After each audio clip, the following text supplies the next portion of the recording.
Welcome to today's Scoop video. My name is Graham Foxwell and I am the Product Marketing Lead here at Kyocera UK, Solutions UK. Joining me here today is Andrew Smith, who is our Chief Information and Strategy Officer. Welcome, Andrew. And today we're going to be talking about the interesting subject of decoupling. Now, I'm pretty sure that's not the same as conscious uncoupling, which is popularised by Gwyneth Paltrow. Absolutely not. Absolutely not. Fantastic. I'm good. I've got that cleared up. I guess that's more of a subject for our Graham Norton instead of me, Yeah. Graham. So let's start with the basics then. Can you explain what this means by decoupling? Yeah, and perhaps we can start by what's the challenge that customers are experiencing today. I think that what we've seen over a number of years now is customers do some wholesale shifts in their infrastructure. So we're seeing customers that have moved significant workloads into public cloud and into private cloud, etc. And I think that what we are now seeing is customers see the true cost of where they've placed their workloads within their environment.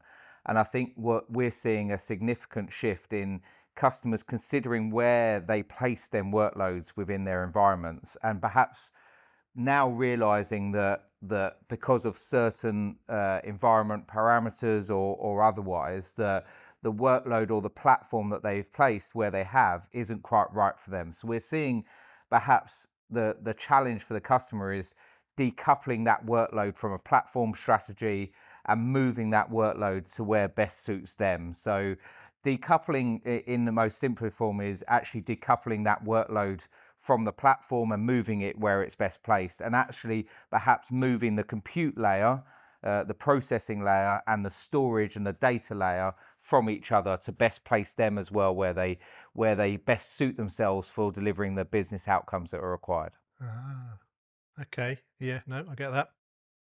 So what would you say are the actual key benefits of decoupling these resources?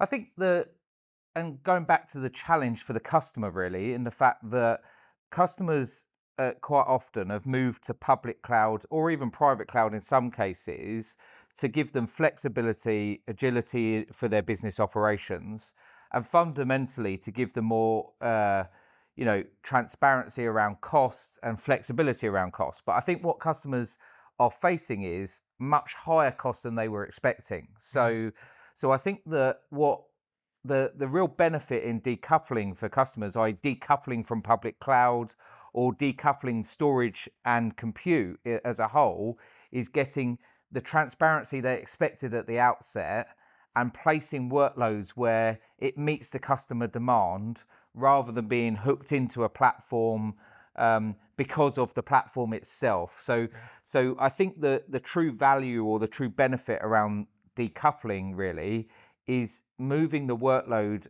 and making IT more relevant to the business. Okay, Okay. that sounds promising. Yeah.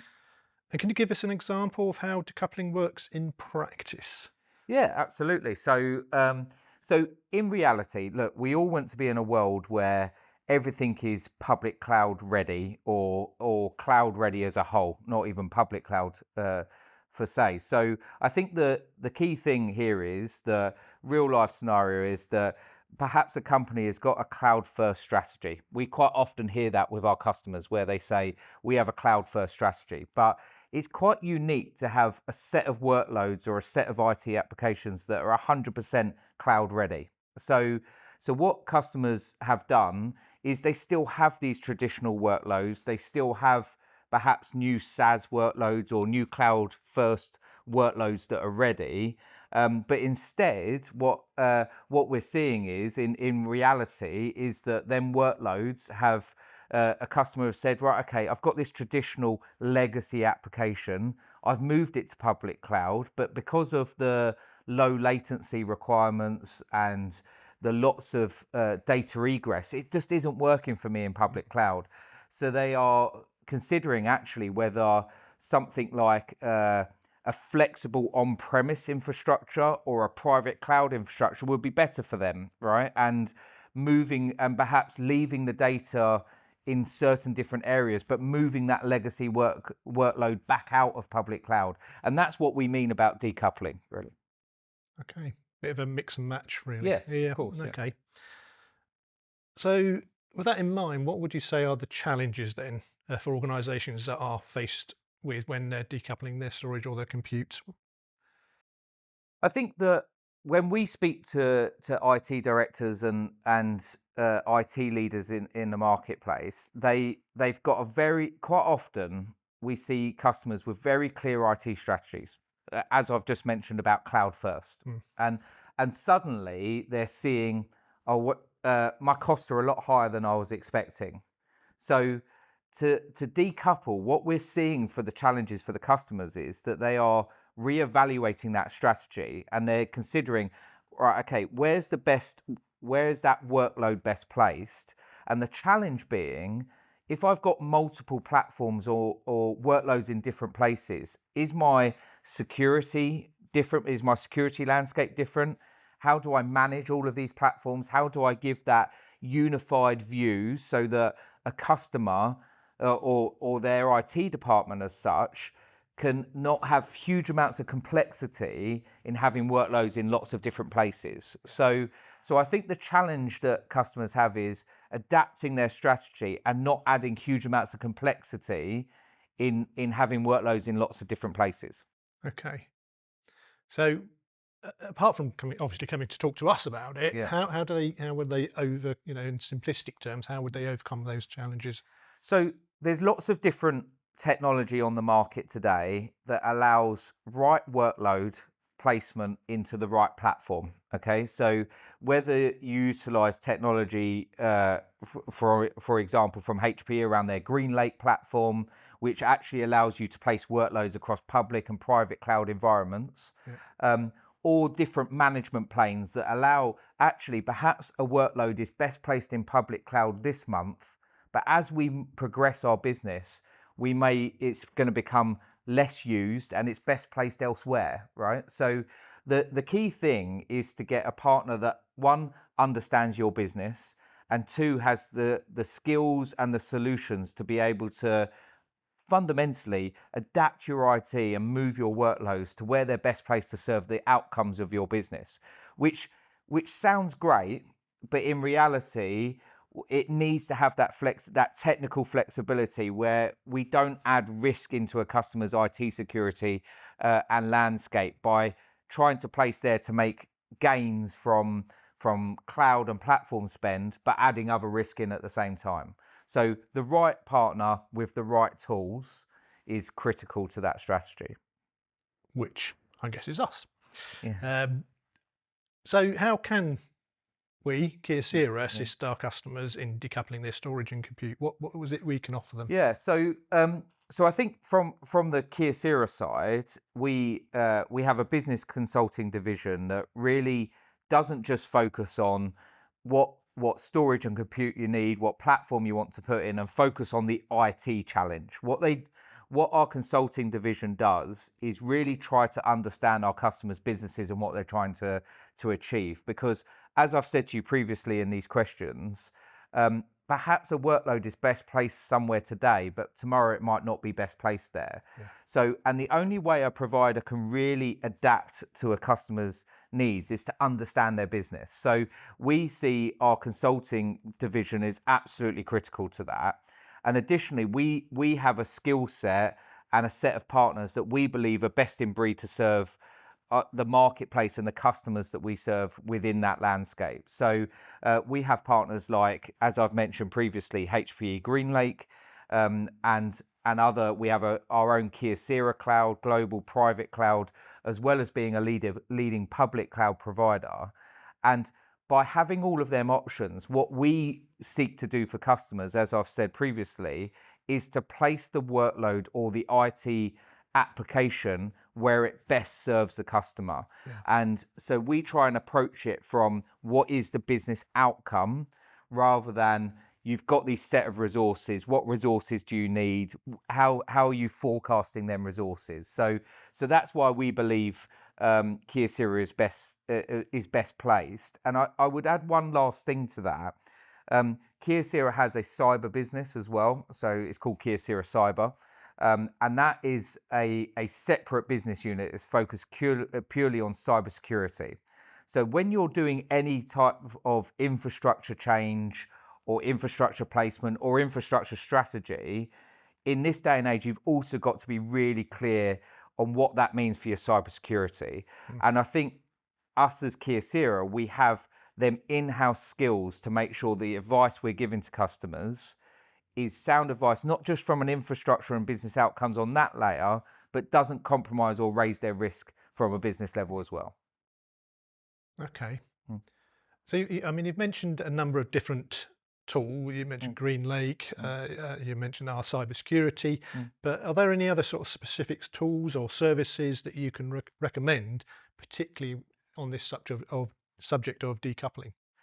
Um, there are a number of tools that either customers can run themselves, or we can support the customer in running that can look at their workloads and their user behaviors, right, to see where a workload is best placed, right? So, and for the more technical audience that are listening to this, it's really important to understand how data is interacting with an application and how users are then interacting with that application as well. So in terms of, there are some them tools are out there, but we also have a set of tools that in conjunction with the customer, we can run over their environment, and we can actually say, okay, you've got a workload that you've specified needs this amount of resources, but actually over a period of time, we can see that it's not using them resources, but on a Friday afternoon, it really does, right? Or actually your users are interacting with that. And because we run a hybrid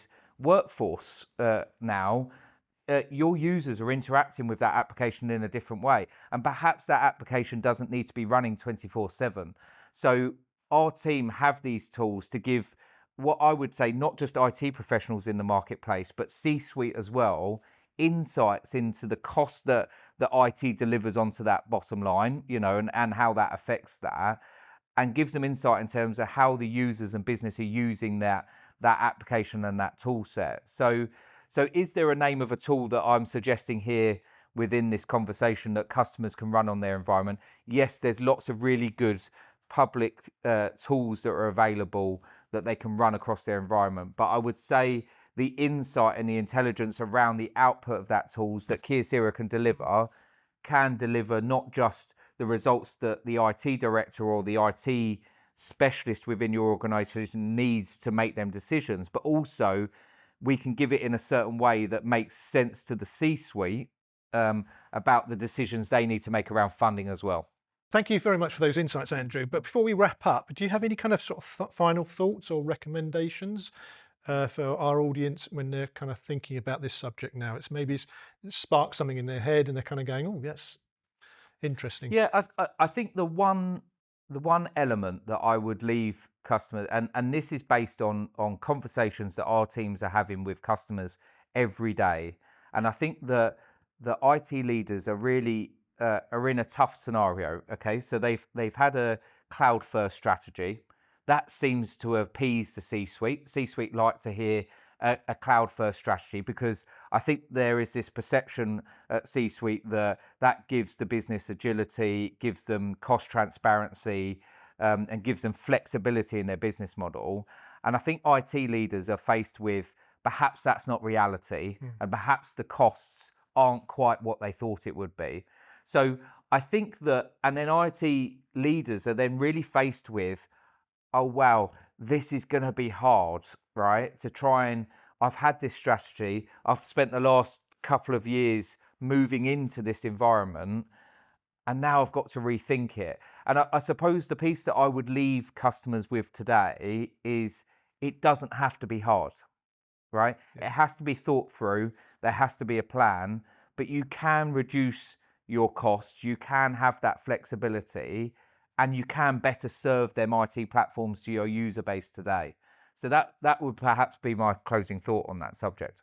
Okay, and that's where we can step in and help Of them with course, that. yeah. So and I think that's key to, and I can't overemphasize enough that Kyocera's skill set is really based around that infrastructure, the managed services, but the ability for us, the cyber division that we started a few years ago now, gives us that unique insight to going, we don't make advice and lead customers in a way that increases their risk profile and how they serve their customers. We do live in a different landscape now about how users are using IT, and I think the unique skills we have in-house can best serve our customers.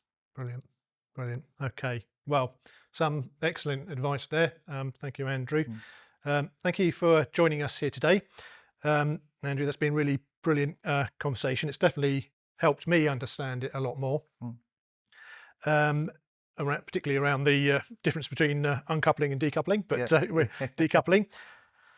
Now, if you're currently watching this video and you're interested in how Kyocera can help you on this decoupling debate, please do not hesitate to get in contact with us.